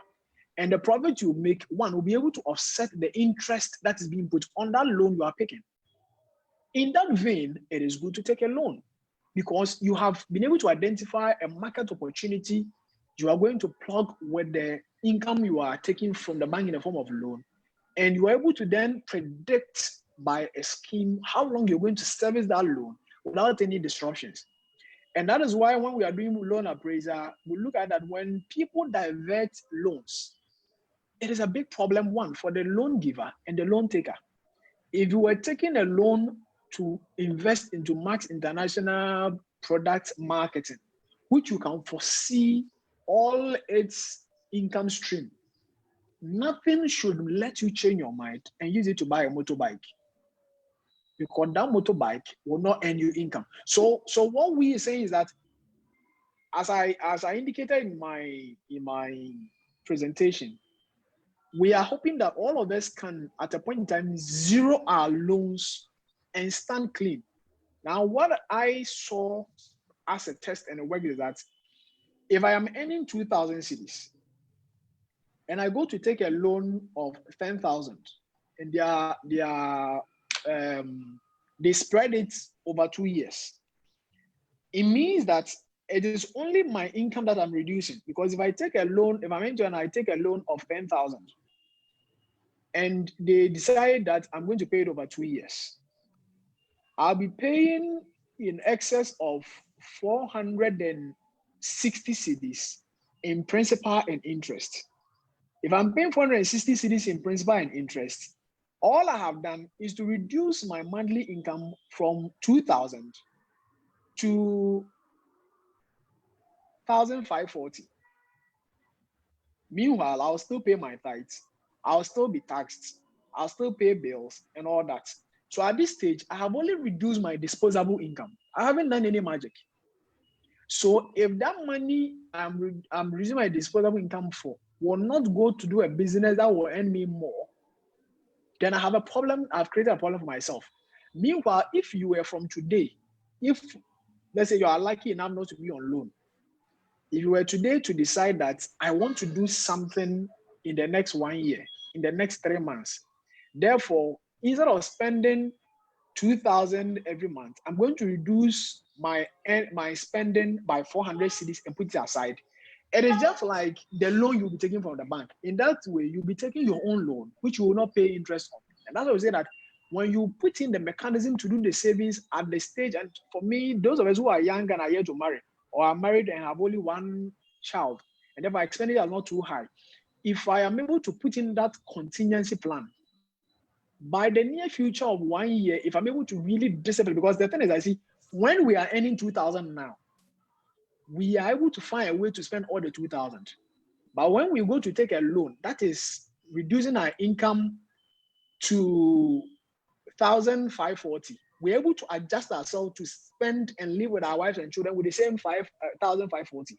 So we're saying that, why don't you take charge of your life, be disciplined from the time when you can, and save this 400 cedis, and you can even spend the 60 cedis, who would have been in interest on other things, while you are saving the 400 cedis, and that same 400 cedis for 1 year will still be around 5,000. And you can use it to do whatever business you're doing. So as soon as you identify the business idea, quickly you must get money to do it. If you plan ahead, that's why they said opportunity is when preparation meets luck. Luck is when preparation meets opportunity. So you must find the right way to prepare yourself ahead of time, so that once you have the savings there, if the business opportunity comes, it will be very easy for you to then meet the opportunity. So if it is Max International want to market, you can then market and still get money out of it. That's a bit I want to say for you. So, Mr. Mensah, for those whose income are lower than what I projected, which is true, the reality is that God takes care of us in so many ways. And I don't want this to be taken in the wrong context where people think God will take care of us anyway. We must take charge of our lives. So what we're saying is that if their incomes are low, we're able to adjust ourselves to stay within what the income offers us. Therefore, within that same vein, you should ask yourself that if your income was a little lower than that, would you have committed suicide? You would have still lived on. Therefore, what can you sacrifice today in order to be able to put something? So when any opportunity comes for you in the nearest future in the form of a business that can earn you well, you can easily take an opportunity and then get through it. Then we are then looking at food. And I was very generous. See, the calculation I did it for a single individual, for somebody who is alone, who is eating his own 3 cedis breakfast and 5 cedis lunch and 5 cedis supper. If you have a wife, I didn't include, because one, I'm advising, I don't expect you to marry a wife who is going to be a burden on you. If you're already in that soup, I can't take you out. Sorry, when I'm doing this presentation, I'm very blank.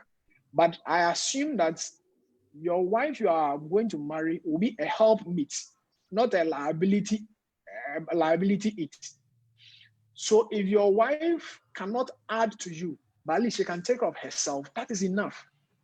That is why I didn't add what your wife will eat into your expenditure. So in my context, my expectation is that if I, as a man earning 2,000, can take care of the light bill, water bill, I'm buying the fuel, I'm buying all the things that were listed there, I expect that at least my wife should be able to buy the gas that will cook the food. At least if I'm able to buy foodstuffs, she should be able to buy salt and other things to complement it. That is where you are in business. But if you are going into a marriage where your 2,000 is going to be not only going to take care of you, but it's going to take care of your wife, and not your wife helping to take care of herself and take care of your children as well, then you have a big problem. So those of us who unfortunately have wives who do not work, it is unfortunate, but that is our condition. That is why in our circumstance, it means that we will need to adjust more. So that is where then it means that certain entertainment stuff will have to be cut off. So when we did the projection, we saw that there are things we can touch on and reduce. And those things are very few, those items. The items like gifts and charity. You don't decide whether you can really be charitable to people or whatsoever.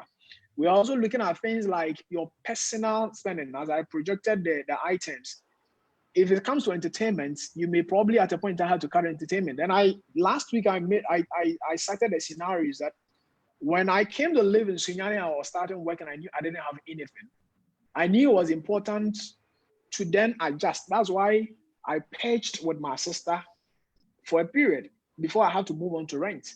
So if you are starting life, for those of us, Mr. Mensa, you already have a family, you have this, so there is no way backwards. But what we're saying is that we are hoping that a wife should be able to support, so that if it is food, as you're able to take care of your food, she's able to take care of her food. Then we look at, okay, then do we then factor the personal expense, which would have been into entertainment, to the additional food the children need to eat? The good thing is that the Lord is so good to us that when two come together, the synergy effect is so effective that if it is you and your wife having to cook 1 cup of rice you could have eaten, if you have children, you could probably cook the same 1 cup of rice and still your child can eat and you all be fine. And I always tell people, especially when I meet people who can eat and eat very well, I ask them, how important is that, your ability to eat so much? So that what? So that if you and I buy a bag of rice and I can be considered how much I eat and spend it and eat it over a month, and you think your mother taught you how to eat so you can eat 1 cup of rice at a go, and you will spend that in 15 days and we're all earning the same. What service are you doing to yourself? So we need to adjust our lives. So you need to do the introspection to know that which aspect of life can I adjust? Do I need to forego an iPhone for a Huawei? Do I need to forego a MacBook for this? You would know best in your life what you need to forego, so that the Lord will bless you with wisdom to be able to carry through what. So a store for food you can, but still we can cut on food, because I know that instead of buying food from outside every day, in my cafeteria where I am paying 20 cedis for lunch every day, if I have the opportunity to take food to work, I am sure I could be saving some 8 cedis or so. That is where I need to look at it. Do I then find a way to cut that cost in order for me to save more? Those are the things we need to be looking forward to. Thank you. Okay, thank you very much. Steph, yeah, I've seen your hand up. I've seen your hand up for some time now. Yeah, okay. Yeah, happy Sabbath. Asafo-Adjei, God bless you for your your discussion. Is good. I wanted to ask something. So last week you made mention of credit card, and I was busy. That's why I couldn't. Yeah, that's why I couldn't. Okay. I come out with my comment or anything. Okay. I would like to ask a question. I would like to also to ask some contributions to it. I mean, it's not the credit card that you were talking about. It has the good side and then the bad side. Good. Like here, there's no way you can undo without credit card. Without you must have a credit score. You must have a credit score. Yeah, you must have a credit score in order to get a car, in order to rent, in order to buy a house, because they will look for your credit score. And like the more you keep paying your credit card, the more the credit cards keep coming. That is where you have to be conscious of it, because they advertise it. Yeah, because when you are going to apply for a credit card, no bank will give you more than 1,000. They're going to give you 500. And when you start buying, you pay. You start buying and then pay, and then like the other banks will start bombarding you with credit cards. But there are some people here that normally when they take off their purse, you see that they have 5 or 6 credit cards in there. Exactly. Yeah, because most people rely on their credit. And even when you're going to buy some shopping, there are some shops too, they have their own credit card. So let's say you want to go to Malcolm have his own credit card that you can buy from Malcolm, and then later you pay it little by little, which is also good. And it's not easy to it's not easy to stay here without credit card, because your rent, you pay rent every monthly. You pay your rent monthly. Your insurance is compulsory. Your car insurance, everything is compulsory. After deducting everything, you'll be left with, let's say if you earn $2,000, you'll be left with 300, or let's say 400. There's nothing. Thank you for that insight. Good. Mm-hmm. Yeah, because your rent, you pay your rent every month. It's like 1,000 and over. So if you are single, then you have to share your house with someone. So you get a roommate. If 1,002, the person will pay 600, and then you will pay the remaining 600. The bills and other trade will be like $800 a month. So you need this credit card, but you have to be wise in paying for it. But there's some people, they have like 4 credit cards. This has 4,000, 3,000, and they're like, they keep on buying. And the more you keep on using the credit card, the more you become addicted to it. Especially if you want to buy something like this, I can buy it for $50. You'll be like, oh no, I will not buy it. I'll use my credit to buy it, and then later I will pay it. So what you are saying is true. So the credit card, you have to be careful, and we have to be cautious, because it's good to use your credit card to buy, but there's also a disadvantage to it. And then with the savings that you were talking about, because of the COVID-19, most people rely on unemployment fund. Okay. Yeah, because the unemployment, they will pay you the amounts that your company were paying to you. So now, because of the COVID, some people, for them to look for a job, they are still relying on the government to give them the unemployment fund. Okay. So I wanted to clarify the issue on the credit card, right? Yeah, and then like with the unemployment, there are some people, they can really work, but they don't want to work. Yeah, because they said they've worked, and then like they have money there, so definitely they want the government to pay them back. So most of them are in the house since like February. They are in the house, and they are receiving, and then they are receiving unemployment fund. Every week is $500, and they're like, a month is 2,000. They will not work. They are relying on that. Okay. So with a credit card, I just wanted. I will touch on that. They have the good, and then the bad. And I wanted to ask: is it good for? I guess if you can work, is it good to rely on that, like the unemployment? Because like it's like people are just enjoying. You are not also benefiting from it. Okay. So is it good to enjoy from the unemployment, or is not good? Well, I'll leave it to. I'm sure Mr. Mensah and Co would help us understand whether by pretending and not working when we can work is biblically accurate. I will not pretend to be a theologian, but I would remain a financial economist. And this is what I mean. One, on credit cards, as I mentioned, all I would mean was that I defined loans. Credit cards are loans. They are debts. And the quicker you're able to understand their true nature, the better is it for you to make a decision whether it is worth it or not. When you take a loan, when you're using a credit card, the simplicity of it is that you are only tapping into your own future, taking the fortunes you cannot predict so that you would spend them in the present. So if you are, I don't care about the future. There are people who live for the present. If you do not care about the future and you live just for the present, then a credit card would be very attractive for you. Not only, so I'll be coming to the positives. I've got some friends joining from Canada and I think US as well. So maybe they'll be able to give us a word or two on it. But what I'm looking at here is that if you're using your credit card and you have a plan for it, and the plan is to build a good credit score. Now, I don't want to be too financial. I can deal with credit cards and their modality and all things for a whole seminar. But what I'm looking at that, if you have a plan, you are working, you are earning money, and want to build a good credit score. See, one of the most terrible things you can ever have if you live in the States or in Canada or in Europe is to have a bad credit score. And the bad credit score could be either one, you don't have it at all, or you have one that is poor. You are doomed. Now, what we're saying is that if you have a plan like we have been discussing, where you have an aim of building a good credit score for yourself, then you will not necessarily be buying things for buying sake. You will buy the things you need because you need them. And these things would have been captured in your monthly budgets, which your salary you're earning from the work you do will be able to cater for. So what happens is that to have a good credit score, the item you could have bought with cash and it doesn't go through the system, so they don't know whether you are spending or not. You use your credit card to buy that item.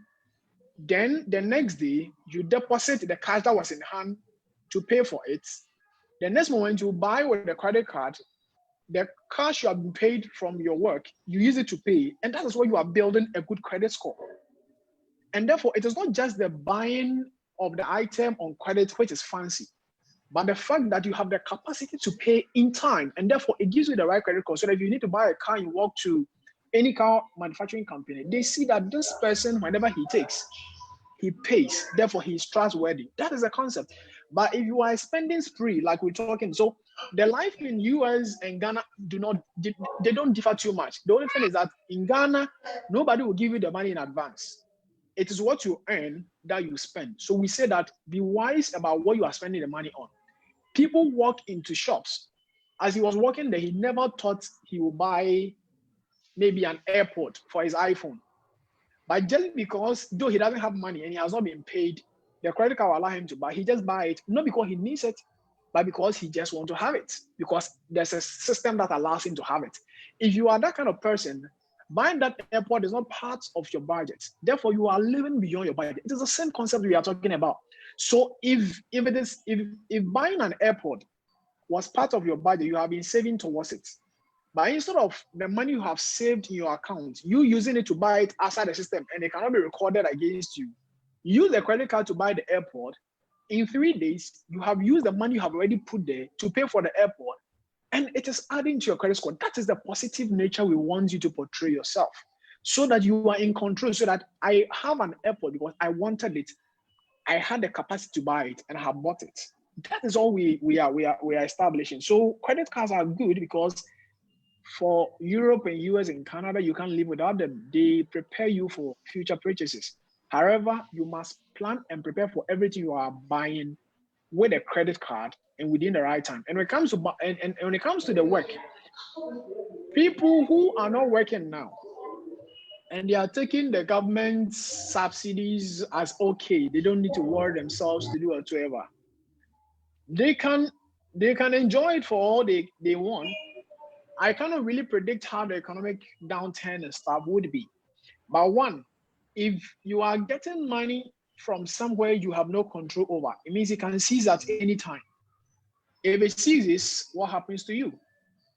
If you remain unemployed for as many years as possible and it's government that is taking care of you, there are certain rights in the country you cannot make claims to going into the future. So I have somebody in the US who said that when he was going to file for unemployment and he was reading the terms and conditions and the future limitations it will give him, he came back to his senses that no, it is not worth filing for it. There are people who do not care what happens tomorrow. There are people who will take cocaine on the flight. They know it is risky, but they will take it anyway. Those people you cannot do anything about. There are people who are taking risky things, but they don't care. Those people we are not bothered. But we're talking about those of us who care about our future as we're preparing for them. That are we able to put ourselves in the right framework? If you file for unemployment now, if you read the terms and conditions attached to it, where it limits you on certain things, by the time you are filing, you are going for a mortgage, would they give you the right opportunity to be able to apply for a mortgage? Would they be able to give you? There are certain privileges, those things, if you read the terms and conditions, that it takes away certain privilege for you for the future. So if you are eating today, don't just look at today. You are only eating into the future. And that's what we need to be careful about. Thank you. Okay, thank you very much. Any contribution to the questions that has come or any other question is welcome. Okay, that's Abla. All right. Good evening to each one of us, and thank you very much, Mr. Asafo-Adjei, for this presentation. It was very practical. If you looked at how you made the figures, it was quite very practical, and I'm sure we all have learned a lot. There was a question that said, how is this whole thing going to help us as Christians? I believe that it is God's very much interest that we prosper in life. So if you read 3 John 1 and 3, it says 1 and 2, it says, "Beloved, I wish above all things that thou mayest prosper and be in health, even as soul prosper." And so in the end, God wants our souls as individuals, as human beings, to prosper. And so two things: you prosper and then you be in good health. There are situations whereby your state of finances can affect your health. God wants both of these to be the best for you. And it is so important that we learn these things, then we apply wisdom to it, so that we will not squander all that we have, but make conscious effort to serve the Lord. First Timothy 5:8, and I was a bit scared. Let's say that if a man do not provide for his own house, he has denied the faith and is worse than an infidel. And so I believe that there are some people who this prudency is not really going to work for them. The reason is, I remember when I was at regional hospital, we were paid as much as 133 Ghana cedis, somewhere 2012, 2015 down there. People were taking such an amount, and they have kids they were taking care of, housing and all that. And even just let's look at the projection that was made for food alone. And so you realize that he has to provide. He cannot keep the money in the bank to save while the family goes hungry. And so we are probably fortunate to have the opportunity where we can make better judicious use of resources that we have, so we can probably save and then also help others when the need arises. In all these presentations that was made, let us not also forget our parents. Sometimes their category might not fall in the gifts that we give to people, but they have a special place where every month you need to reach out to them, make sure they are also okay. And we need to also consider that and factor them in it. Other than that, your mother will be lamenting whilst you think you are earning, you are doing okay, but your mother is not happy. So this whole lesson will help us and keep us on our toes. Thank you very much. Okay, but one more question before I go. Interstate law, does it favor both male and females, or it only goes for the females, the women? No, it's so if you read the interstate succession law 111, it doesn't even refer to a woman or a man. It only refers to spouse. So everybody can be a spouse. So once you are legally married, and the interesting thing is that even the law has been upgraded, has been amended, where even when it comes to who is a spouse, now even cohabitants, the law is taking care of them. So if a man is thinking that he has a woman he's gonna live with, the law says that if you live with that woman for 6 months and beyond under the same roof, it is considered a legally binding marriage. So that person is your spouse. If you pass away, the instant succession law, once the person is able to prove, will still consider a person as a spouse and the benefit that be with it. So it's a part of the constitution. I have those articles. Those who want to read about them, I can always share with you, so I'll let you update your law background. So it caters for both men and women. It caters for all spouses. Yes. Okay, thank you very much. We move on to our Facebook page. There are some comments that has come. I want to read one or two. So I move on. Makusia Denta says great presentation. And then Someone asked a question on the loan. I think there is a contribution that has come in here from Nana Akosia Penny. She says, loan can be risky. The circumstances of life can also be uncertain. It is good to take a loan that will bring you returns, but sometimes the unfortunate happens. For instance, you take a loan to buy a car, you intend to use it for commercial purpose to offset the loan in time. However, car ends up in accident and now returns are not coming to offset more. How do you pay such loan? There must be a plan. There can be several examples. In taking a loan, you should be ready to face the uncertainties that life brings. It is important to understand the terms of the loan and also know how well you are prepared to also meet the uncertainties as well as paying off the loan. There's another one also on the credit card. It says, with credit card, it is important to match your spending using your credit with your income. It is unfortunate people spend. It is unfortunate people spend more on their credit card than their income will bear. It is when people get into debt and end up taking other credit cards, spiraling the whole thing and finally ending up with debt. So it is better to look at our income and how we are spending on our credit card. So that are comments that have come on our Facebook page. We thank all of you so much. So we are still taking your questions and then contributions as well. So from the comments you read, she cited, she had a rhetorical question in there where it says that the unfortunate can happen. You buy a car with the intent of using for commercial purposes, and that's what we need to know. That's why I spoke about insurance. You cannot buy a car and just drive it around.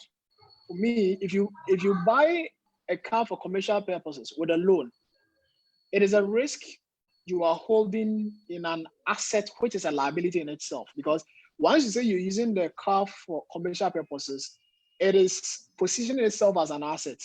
However, it is still a liability. Therefore, you cannot hold the entire risk in your own hand. It is important that you buy insurance and pass on that risk to the insurance company, so that if in the event of any, and as Ifya told us earlier on, we need to be very careful, especially when we have friends and uncles and stuff living abroad, and we think they live abroad, so life is good for them, and they should be able to buy me a laptop. If you know the hassle they have in their own way, you will not assume and bother them. Now, what we're saying in that respect, that in the outside world, what they do is to get insurance to cover every big thing that they know that an individual will not ordinarily be able to cover. So the house you live in, you have to insure.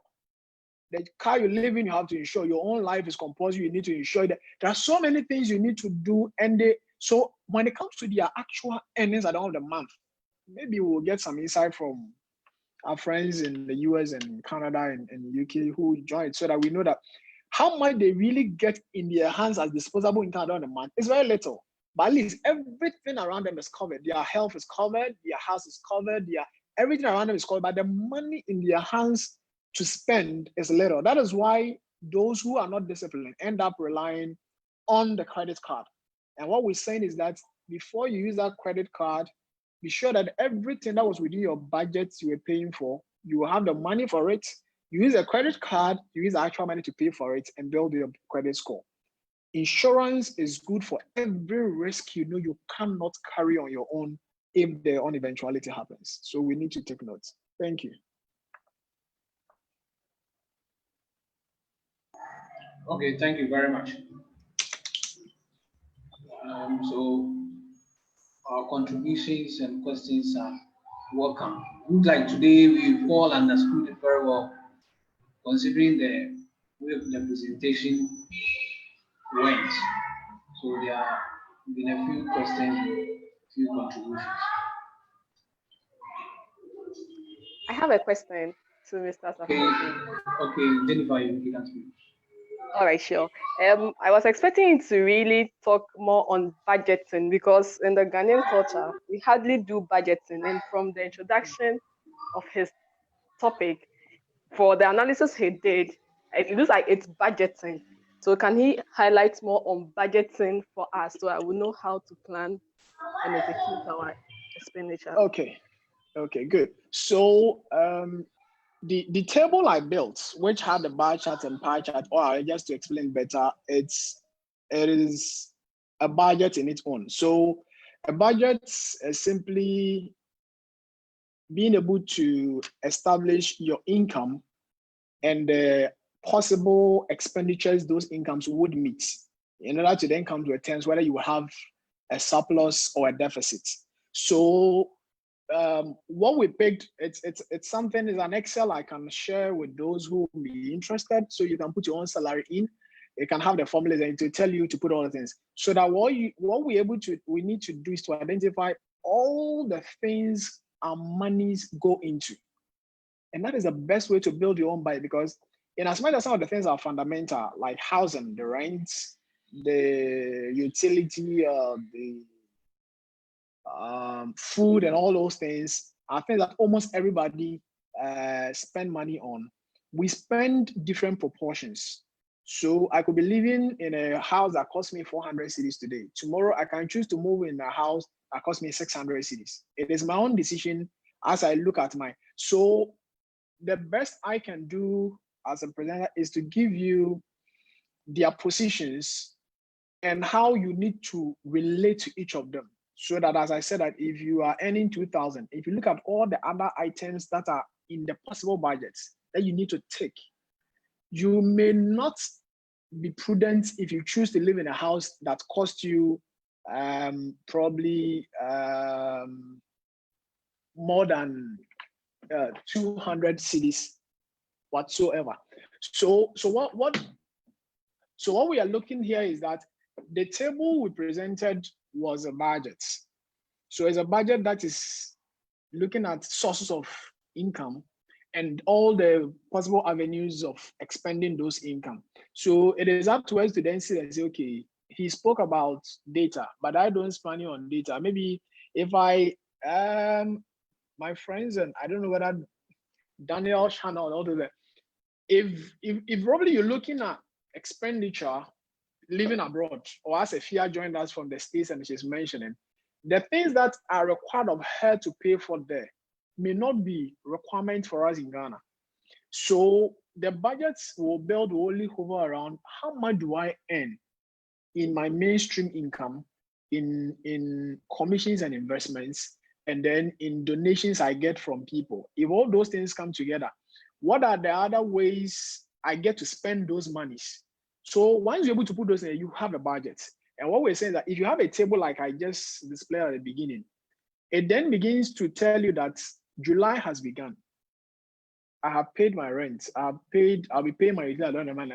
What am I spending my money on now on the 11th of July, which is not in that budget? You get it? So you need to be able to, you should be able to list all the cost components.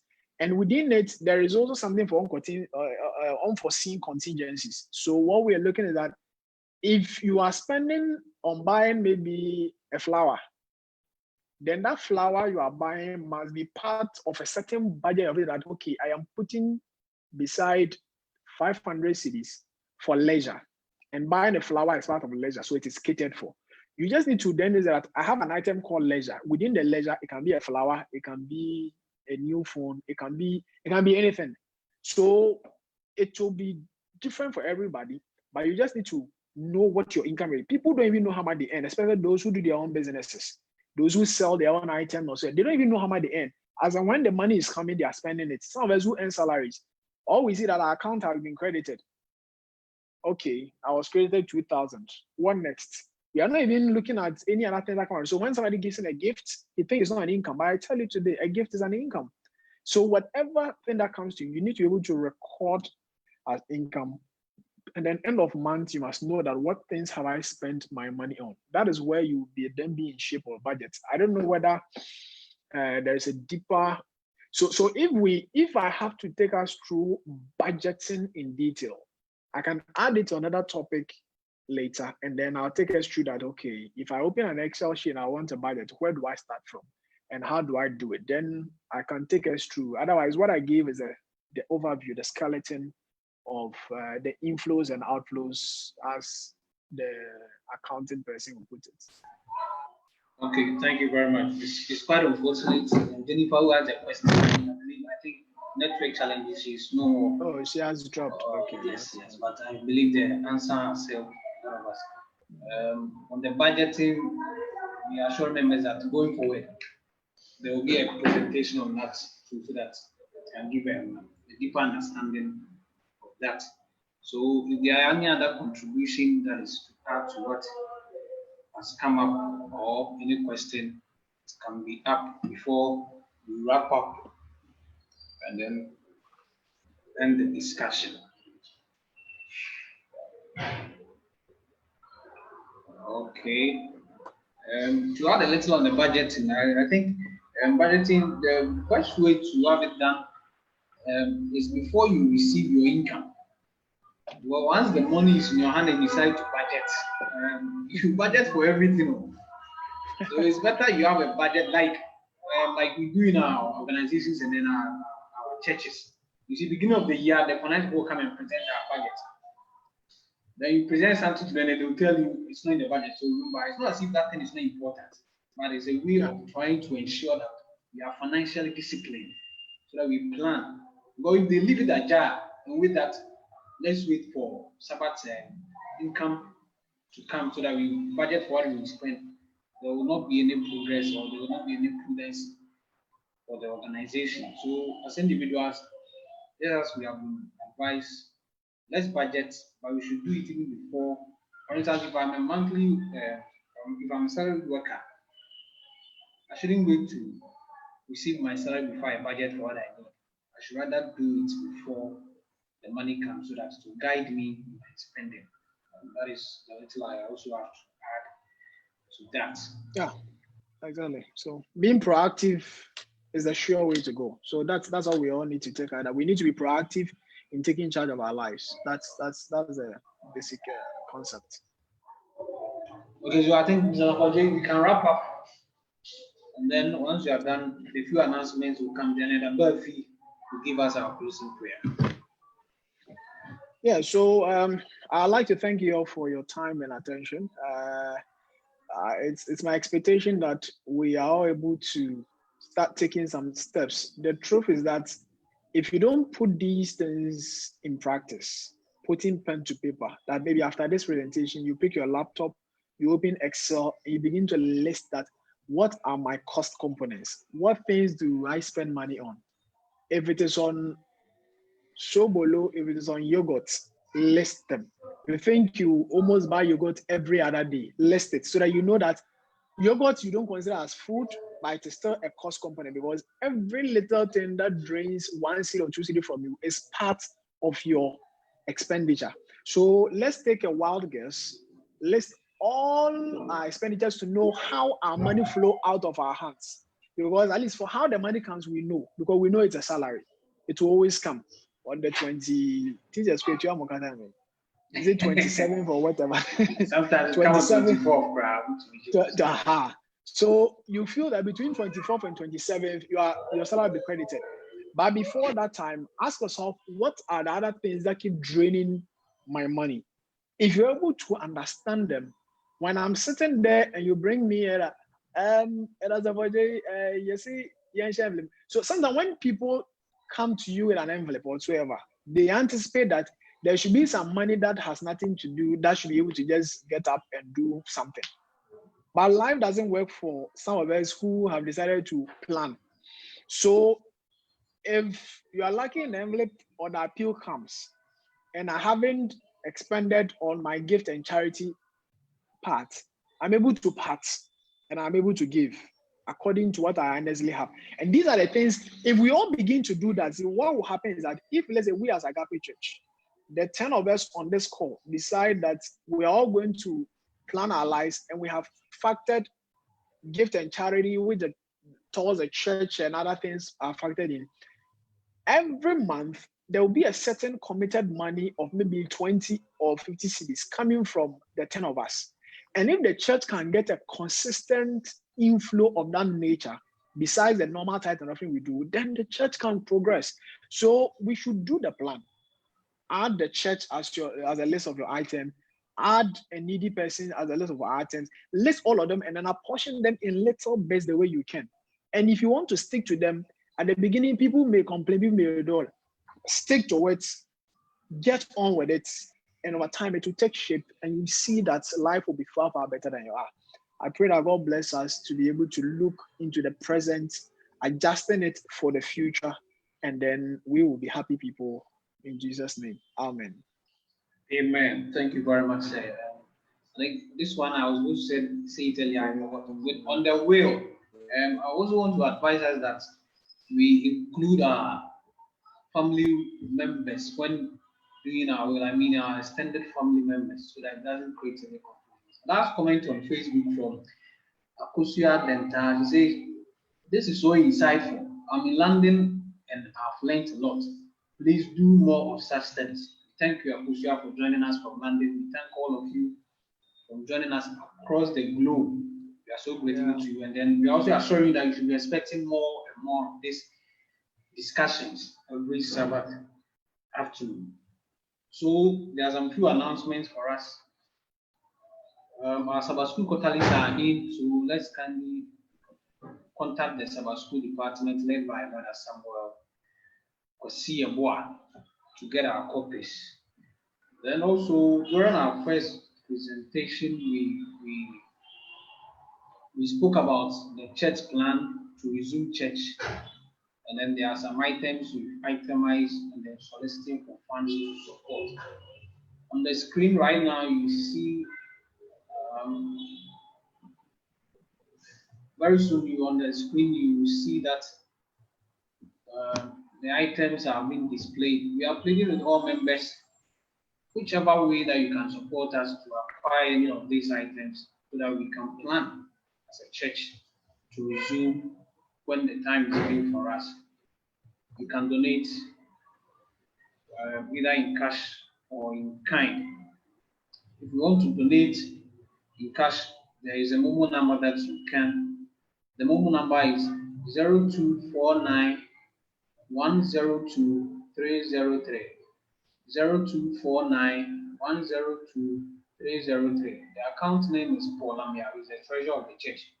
So if you make your donation, kindly text or call him to notify him that that contribution is towards the equipment that we are acquiring to help the church resume fully to church.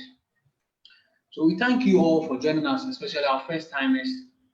I'd like to actually acknowledge yes. my friends who joined. Daniel Sofil from Canada. Oh, Shannon has dropped. Shannon also joined also from New York, and a couple of friends who did.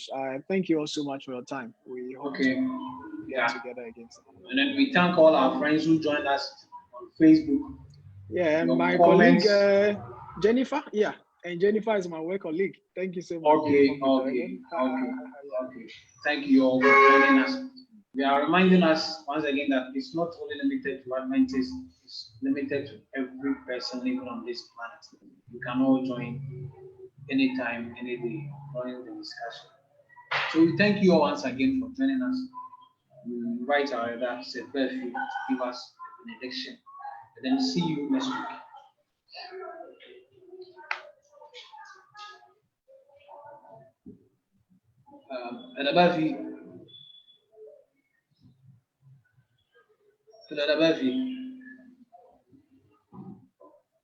Okay, I think he's not available. He's on? I don't know why. Okay. And Asafo, if you can hear me, can you give us the benediction?